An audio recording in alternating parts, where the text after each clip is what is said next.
Thank you, Mr. Speaker. I would yield myself such time as I may consume. Gentleman is recognized. Thank you, Mr. Speaker. I strongly urge my colleagues to vote no. While parts of this bill have some support, the package before us today does nothing but empower the Department of Justice and the Federal Trade Commission. Why would we support more funding for unaccountable officials in the Biden administration, particularly these two agencies, Department of Justice, in light of what we've seen from them over the past several months? Time and time again, they have weaponized that agency to go after the American people.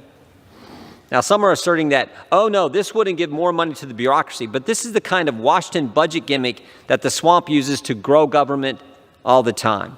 In the majority's own committee report on the bill, they acknowledge, quote, the updated fee structure would provide the U.S. Department of Justice and the Federal Trade Commission with additional resources to review mergers and enforce the antitrust laws. More money for Merrick Garland and the DOJ to harass the American people. Even proponents of the bill are talking about how this would get resources to the agencies while saying it doesn't include an appropriation. This logic is laughable. We know where this money's gone. In fact, the chairman of the committee said in his opening remarks, he said DOJ and FTC are in, quote, desperate need of more resources. We know where this money's gone. $280 million, $140 million to each agency every single year. The Congress has already appropriated money to hire 87,000 new IRS agents, and now we're going to give hundreds of millions of dollars to the DOJ and the FTC. Such a deal for the taxpayer. Where does it stop? If you want to do something about big tech, this bill is not the vehicle. A bill that empowers these two agencies to, I think, collude with big tech to come after conservatives is not the way to go. I hope that we can vote this down. Mr. Speaker, I urge, as I said before, I urge a no vote and reserve the balance of our time. The gentleman reserves. The gentleman from New York is recognized. Thank you, Mr. Speaker. I now yield 2 minutes to the gentlelady from California, Ms. Lofgren. The gentlewoman is recognized. Mr. Speaker, I rise in opposition to this bill, and I do so reluctantly because Title I, raising the fees for enforcement, I'm for that. Matter of fact, I'm a co-sponsor of that bill. And Title II, the foreign measure, I'm for that. But Title III is going to create a problem. This has been advanced as if it's non-controversial. That is not the case. It's complicated. Let me try and be very simple. In 1968, Congress enacted a provision where if there was a multiplicity of antitrust lawsuits filed by state AGs who have concurrent jurisdiction, a senior panel could consolidate the cases so you wouldn't have inconsistent discovery, inconsistent decisions outside of the various regions. Now, you don't need that with the Department of Justice because they do the consolidation internally when they bring the case. But that's why it worked for AG, and it's worked very well for a long time. Now, contrary to what some have said, this is not a tech change. This is a venue change for all businesses, which is why I think the Chamber of Commerce said they would score the vote. But I think we need to listen to the main proponent, Mr. Buck, of this, because last night during the rule debate, he said big tech is crushing competition and crushing conservative speech. And that's what his venue bill is about, to prevent moderation of speech. Now, content moderation is important. We have seen in the January 6th committee a lot of material that has spread lies, that has incited violence, and that content should be moderated. It should not be subject to a bogus effort by state AGs to prevent content moderation through the antitrust provision.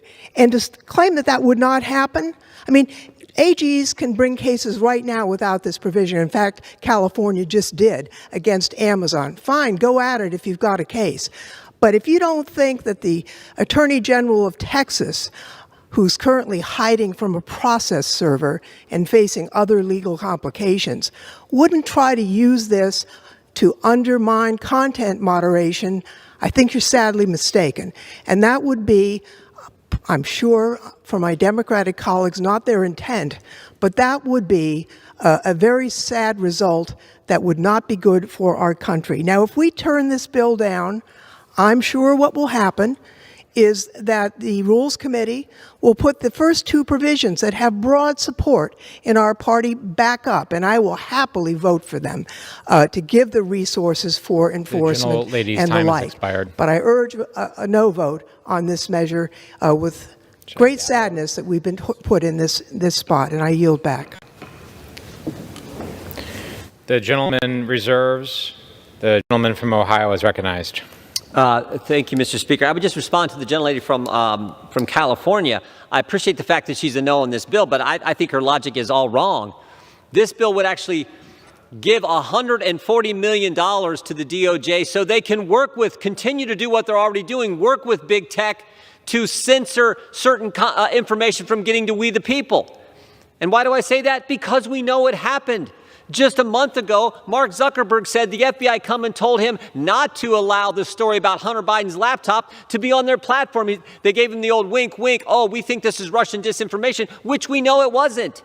And now we're going to give that agency $140 million more to go collude with big tech to keep we the people from getting valuable information before the most important election that we have, the election of the commander-in-chief of our country? That's why this thing is so scary and why we should be against it. I yield 4 minutes to my friend and colleague from the great state of Louisiana, Mr. Johnson. I thank the ranking member, and we are deeply concerned about this for the reasons that are stated, and there are a lot of people that are confused about it, because what they've done here is they've taken three pieces of legislation, three titles, and merged them into one. Now, we don't have a problem, I don't have a problem with two of the three. I mean, in response to Ms. Lofgren, you know, I think that antitrust enforcement provision is okay, because currently it's not explained, but the U.S. Judicial Panel on Multi-District Litigation can transfer our state AG's antitrust cases that arise under federal laws to other jurisdictions, and so that title would prevent that from happening. We're okay with that. I voted for that in committee.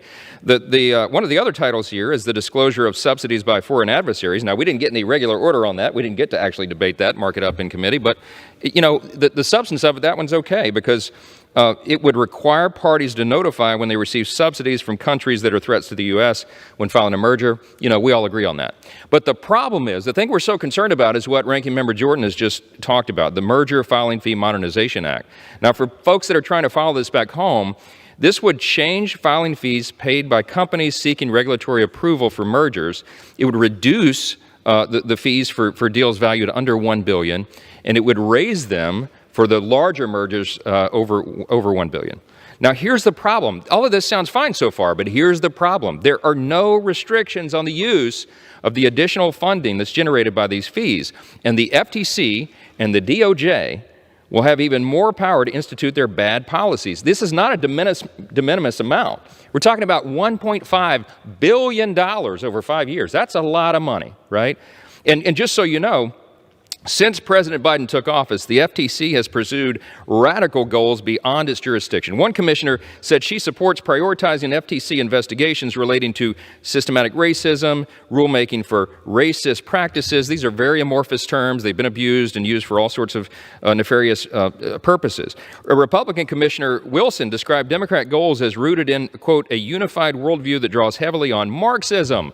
That's at the FTC. And some of the actions of the chair, Lena Khan, are just outrageous at what she's done. And the DOJ, of course, has indeed been weaponized. We've been talking about that in committee. We've been laying out the evidence, and we'll be presenting that to the American people in the new Congress that begins in January. But, you know, if what the chairman of Judiciary said, Mr. Nadler, is true, he said, quote, they're in desperate need of more resources.